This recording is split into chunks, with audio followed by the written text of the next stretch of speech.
I have with me here Pete Kowalski. Pete, how are you? I'm great. Brandon, how are you? Excellent. Excellent. Glad to do this. Well, thank you. So, can you just introduce yourself to the camera and people watching? Just tell them what you do and your current occupation, please. Sure.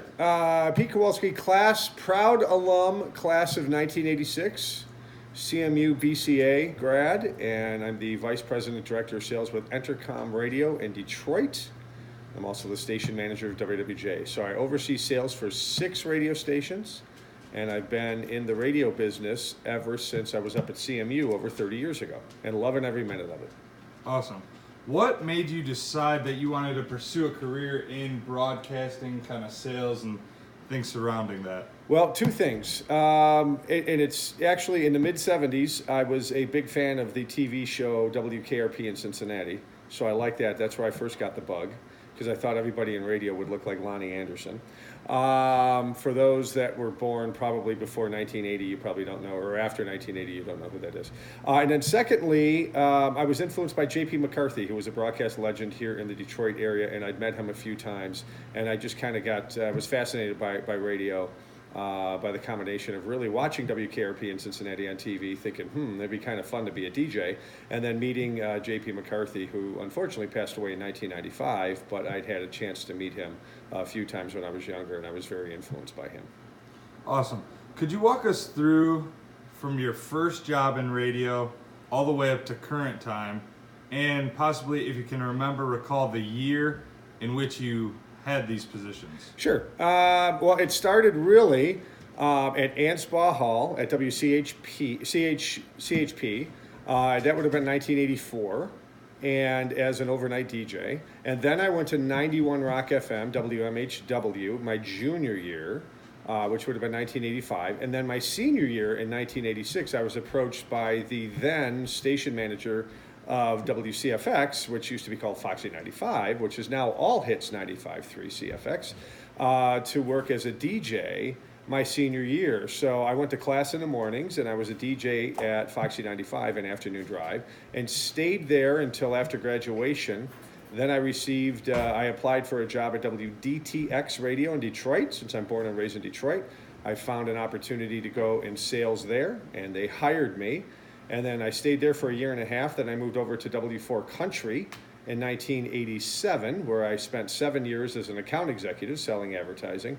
And in 1994, I was privileged and blessed to have my general manager, Phil Lampka, the late, great Phil Lampka. He approached me and said, we're going to be starting a new sports station in Detroit, and we want you to launch it as our first sales manager. So I was thrilled. I was 29 years old, and I got my first sales management gig in Detroit radio. So we launched WDFN, which was AM 1130. And I did that for 3.5 years, and I was approached by CBS to come over as a sales manager there. And CBS just recently merged with Entercom last year. So I've been combination 21 years with CBS and Entercom, and moved up from local sales manager to general sales manager to station manager to vice president director of sales. So it's been a great ride, it really has. So from then until now, can you recall some of the most dramatic changes with media and the technology that you've been hands-on with? That's a great question. Sure. I mean, when I first started at Central Michigan, we were using splicing tape and reel-to-reel and turntables. All of that is extinct now. None of it exists. It's all digital. The technology is amazing. On the programming side, now I've been on the sales side for many years, but I'm very close with all of our programmers. Everything is just completely, not automated, but I mean, everything's digitized, where in the past it was more hands-on. Now it's a lot of computer interaction. So digital has really taken over the broadcast industry, good or bad, but primarily good. It's just the way that it is. So for those students, study up on the digital applications and the technology, because that's what's going to take you into the future, into our business. Being a former CMU alum, do you feel that classes that you took then prepared you adequately for what you would be doing in your career in the future? Yes, a few of them, not all of them. Like broadcast law, I think I didn't do very well in that class. I don't even know if I passed it. But certainly some of the classes where there was broadcast news. Before I got into radio, I did TV work at Central's TV station. I love doing that, but that was an unpaid gig. And then when CFX came and started paying me minimum wage, I went for the money. So I took TV classes, I took radio classes. They definitely helped me get to where I am today. Currently, how does media play a role in your career? It's a huge role. It's my whole career, actually. So you have to study up on it, and especially on in my station manager role with WWJ, which is an all news radio station. It's a heritage all news station, one of the oldest stations in America.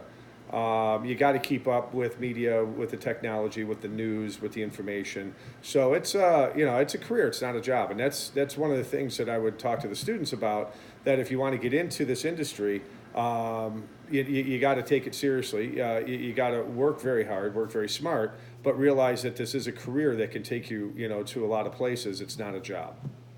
What advice would you give for a student who's going to be selecting classes? What would you tell them to focus on, or a class to possibly pick as a for sure to have under their belt? Well, I think it depends upon what the student wants. If you want programming, I would take programming classes. If you want sales, now when I was at CMU, there weren't sales classes. I just kind of fell into it, but there weren't sales classes. But I know that there's curriculum now in the BCA department where you can take sales classes. So if you want to pursue a sales and marketing career, I would take those classes, and I would work closely with your professors and understand what their background is, and get as involved as you possibly can with either side, either programming or sales.